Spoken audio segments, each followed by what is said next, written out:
semua, ya apa kabar rek? Semoga bunda-bunda, teman-teman, dan momis-momis semua dalam keadaan sehat dan dilancarkan segala urusannya. Dan kalau mungkin ada yang lagi sakit, semoga lekas sembuh ya. Dan tak lupa juga aku ucapin banyak terima kasih untuk yang udah klik video ini. Untuk yang baru gabung, aku ucapin salam kenal. Dan jangan lupa like, komen, dan subscribe-nya. Follow Instagram aku juga di itakartika19.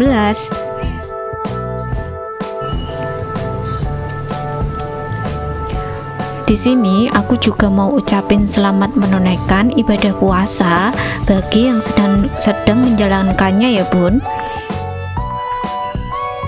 Nah, gimana nih bun dengan puasanya? Masih full ataukah mungkin udah ada yang bolong? Tetap semangat kan bun? Apalagi kalau suami udah terima gaji ke-13 dan sering kita sebut dengan THR alias tunjangan hari raya. Untuk bunda-bunda, momis-momis, dan teman-teman semua yang mungkin belum menerima THR, kita sabar dulu ya. Dan untuk yang udah menerima THR, yuk kita gunakan THR kita secara bijak agar setelah Idul Fitri kita nggak minus atau mungkin malah sampai berhutang bun. Terlebih di masa pandemi saat ini, kita perlu menyisihkan sebagian uang THR untuk keperluan produktif dan investasi di masa depan. Nah, bagaimana sih cara mengatur THR dengan bijak? Dalam prakteknya, THR ini harus dipisahkan dengan pendapatan atau gaji bulanan. Gaji bulanan tetap digunakan untuk kebutuhan rutin kita seperti biasa. Dan untuk THR bisa digunakan untuk hal-hal seperti membayar kewajiban, pengeluaran tambahan, dana darurat, dan investasi ya bun. Di sini aku tidak bermaksud menggurui ataupun mungkin merasa paling benar bun. Tapi di sini aku cuma ingin sharing gimana cara aku mengelola dana THR dari suami secara bijak. Kalaupun mungkin masih banyak salah, aku mohon maaf dan bisa sharing di kolom komentar ya bun. Dan semoga video aku ini bisa bermanfaat dan memotivasi bunda-bunda semua. Nah, kita lanjut ke videonya ya. Untuk mengelola dana THR ini, setiap orang bisa memiliki porsi yang berbeda-beda bun. Untuk alokasinya pun juga berbeda, karena tergantung dari kebutuhan dan tujuan keuangan dari masing-masing individu.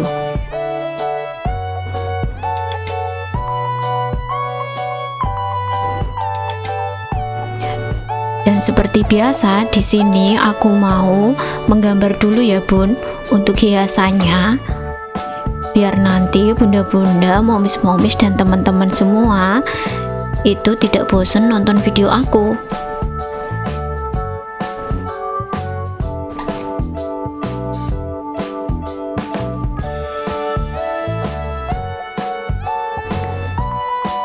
Dan sambil nonton videonya, jangan lupa tekan tombol subscribe dan follow Instagram aku juga di itakartika19.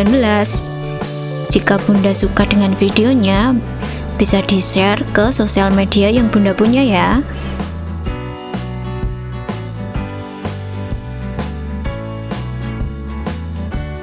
Untuk ide gambar kayak gini, aku seperti biasa lihat lewat aplikasi Pinterest atau browsing lewat Google bun.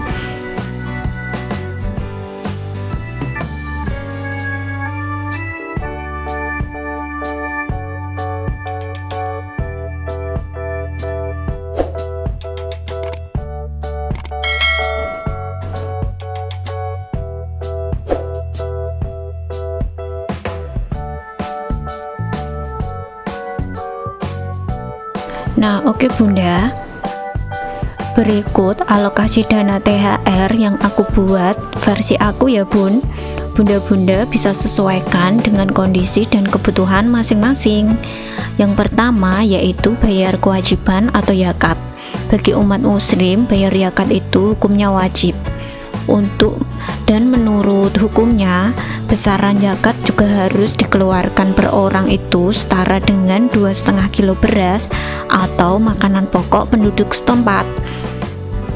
Di sini aku anggarkan sebesar 2,5 sampai 5% dari dana THR aku pun, yaitu sekitar 355.000.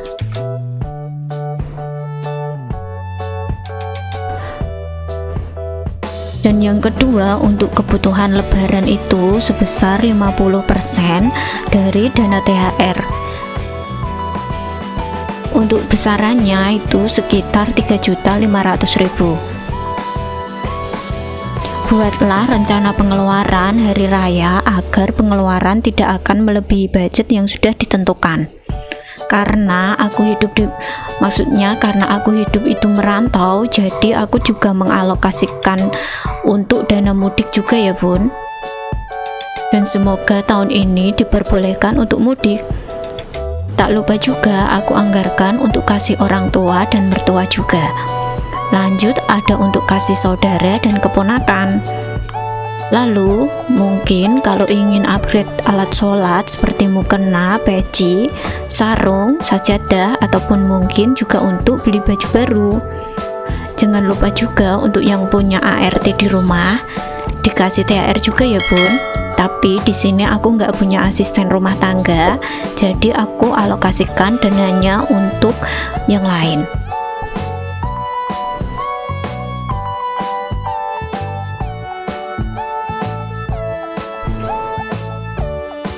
Untuk yang ketiga yaitu alokasikan dana darurat, yaitu sebesar 15% dari dana THR bun. Di sini 15% dari THR suami yaitu sebesar 1 juta. Ini aku bulatkan ya bun. Hal ini penting karena kita tidak tahu kebutuhan darurat apa yang mungkin terjadi. Apalagi kalau habis lebaran, biasanya kita baru menyadari kalau pengeluaran saat lebaran itu meningkat. Pilihlah wadah menabung yang mudah dicairkan bun. Contohnya itu seperti uang tunai, deposito, emas, atau reksadana.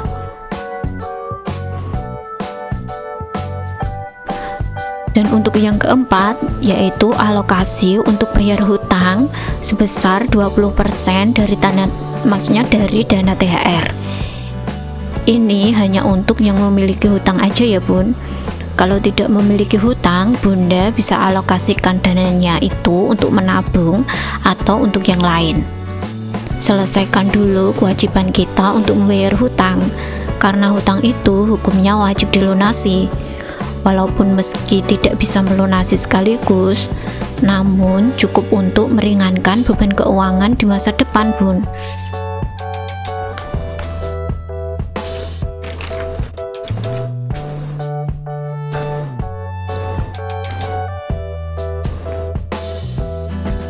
Untuk besaran dananya ini sebesar 20% ya bun, yaitu sekitar 1.400.000-an.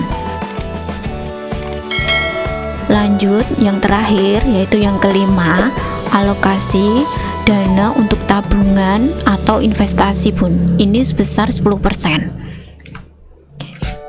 Di sini aku alokasikan sebesar 10% yaitu sekitar 700.000.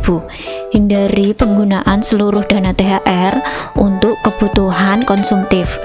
Gunakan 10-20% THR untuk berinvestasi atau menabung yang dapat bermanfaat untuk meraih kemapanan hidup. Nah, itu tadi tips alokasi dana THR ala aku ya bun. Apabila masih banyak kesalahan, aku minta maaf, dan bunda-bunda juga bisa kasih saran lewat komen di kolom komentar. Oke bunda, sekian video dari aku, semoga bermanfaat dan sampai jumpa di video aku berikutnya.